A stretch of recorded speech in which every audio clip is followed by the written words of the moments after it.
Last class में हमने solid colour के बारे में, ग्रेडियंट कलर्स के बारे में पढ़ा था और हमने कुछ शॉर्टकट्स भी पढ़े थे। तो आज की क्लास में हम पढ़ने वाले हैं कैसे हम सिलेक्शन टूल्स की मदद से कि हम फ़ोटो का कटआउट निकाल सकते हैं। तो चलिए इसे स्टार्ट करते हैं। तो हमारे पास टोटल 6 सिलेक्शन टूल्स होते हैं। सबसे पहले अगर मैं सिलेक्शन टूल्स के लिए यहाँ देखूँ टूल्स पैनल में, हमारे पास सबसे पहले आती है यहाँ पे लेसो फैमिली, जिसे हम लेसो टूल बोलते हैं, पॉलीगन लेसो टूल बोलते हैं और एंड मैग्नेटिक लेसो टूल बोलते हैं। एंड हमारे पास और 3 सिलेक्शन टूल्स आते हैं, object selection tool, quick selection tool और एक मैजिक इवेंट टूल हमारे पास। सबसे पहले हमारे पास आता है लेसो टूल। अब जो लेसो टूल होता है हमारा, जैसे हम फ्री हैंडली पेन चलाते हैं, पेंसिल चलाते हैं, बिल्कुल फ्री हैंडली जो बिल्कुल फ्लो में चलता है, वैसे ही हमारा लेसो टूल चलता है जो हमारा सिलेक्शन बनाने में हेल्प करता है।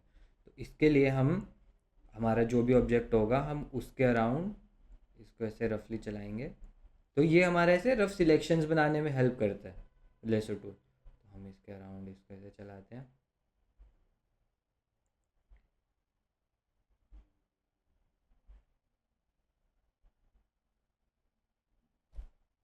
तो आप देखोगे कि इसने एक सिलेक्शन बना दिया।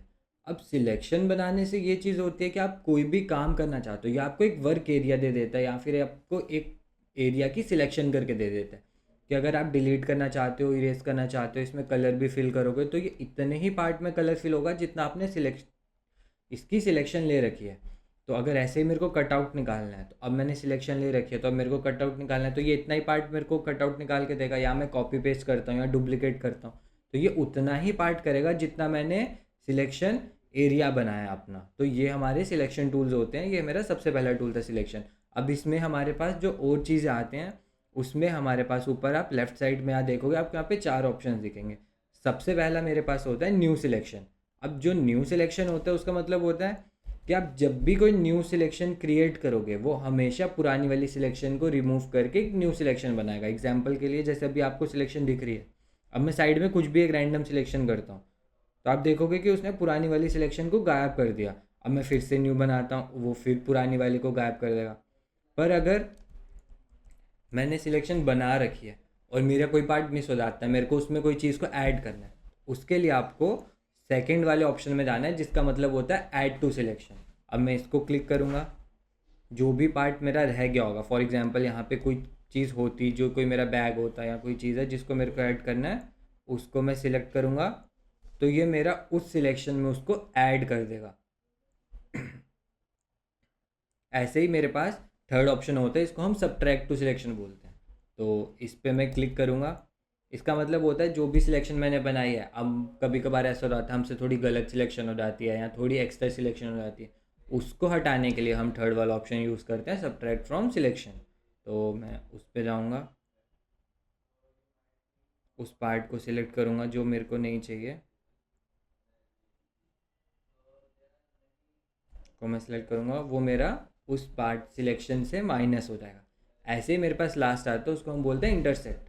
इंटरसेक्ट का मतलब होता है अब जो सिलेक्शन ऑलरेडी आपको दिख रही है और अब जो सिलेक्शन मैं बनाऊँगा, उन दोनों का जो भी कॉमन एरिया होगा, जैसे इसका ये हैंड वाला कॉमन एरिया, ये बस उस सिलेक्शन को रखेगा, बाकी सारी सिलेक्शन को ये हटा देगा। तो हमारे पास ऊपर ये 4 ऑप्शन आते हैं, new selection, add to selection, subtract from selection and intersect वाला पार्ट। तो इसी तरह से हमारे पास ये होता है लेसो सिलेक्शन टूल।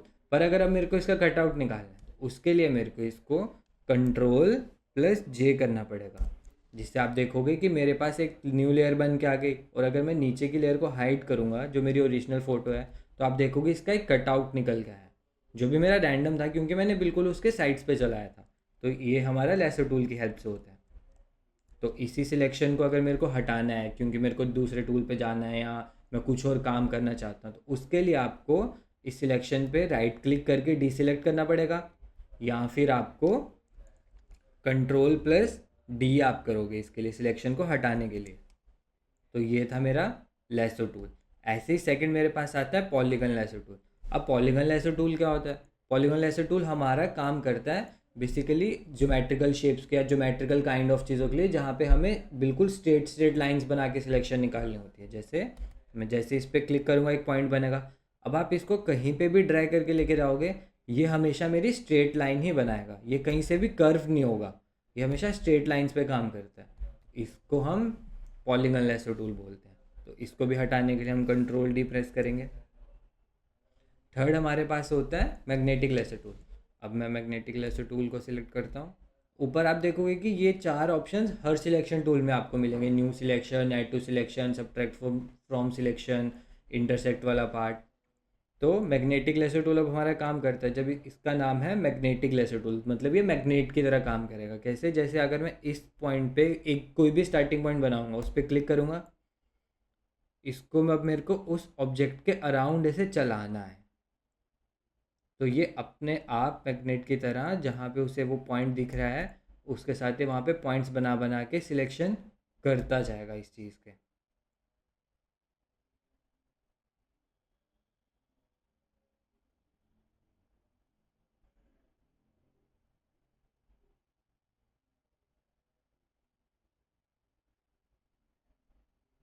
ये इसी सिलेक्शन टूल्स का एक बेटर वे है अभी तक जो हमने पढ़ा है कि हम कैसे किसी एक ऑब्जेक्ट का सिलेक्शन निकाल सकते हैं। ये थोड़ा आसान कर देता है कि हम बिल्कुल उसके एजेस के साथ साथ सिलेक्ट करके चीज़ों को निकाल सकते हैं।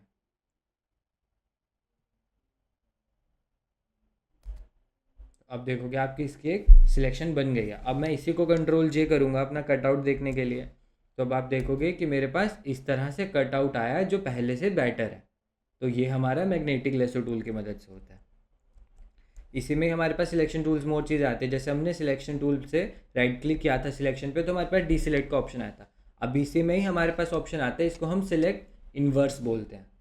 तो हम सिलेक्ट इन्वर्स पे क्लिक करूँगा, तो आप देखोगे कि बाहर की तरफ भी सिलेक्शन आ गई।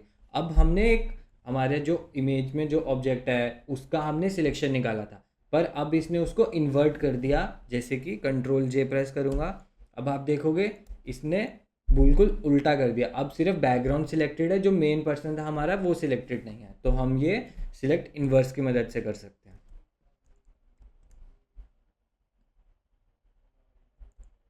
वापस इस पर राइट क्लिक करूँगा। अब इसमें थर्ड ऑप्शन है मेरे पास फैदर। तो अब जैसे मैं सिलेक्शन निकाल रहा हूँ तो प्रॉपर क्रिस्प में सिलेक्शन आ रही है, पर जैसे मैं फैदर को इंक्रीज़ करूँगा, मैं इसका 6 पॉइंट कर देता हूँ और इसको करता हूँ कंट्रोल जे, तो अब आप देखोगे मेरी जो इमेज है उसके साइड में थोड़ी सी सॉफ्टनेस ऐड हो जाएगी, जैसे कि वो फैदरिश वाला इफेक्ट आता है हमारे पास इस तरह से। तो फैदर की हेल्प से हम ये तरह की चीज़ों का सिलेक्शन निकाल सकते हैं। तो आई होप अभी आपको ये 3 सिलेक्शन टूल्स क्लियर होंगे। नेक्स्ट क्लास में हम इसके आगे के 3 सिलेक्शन टूल पढ़ेंगे जो हमारे पास आते हैं, object selection tool, quick selection tool and magic wand tool.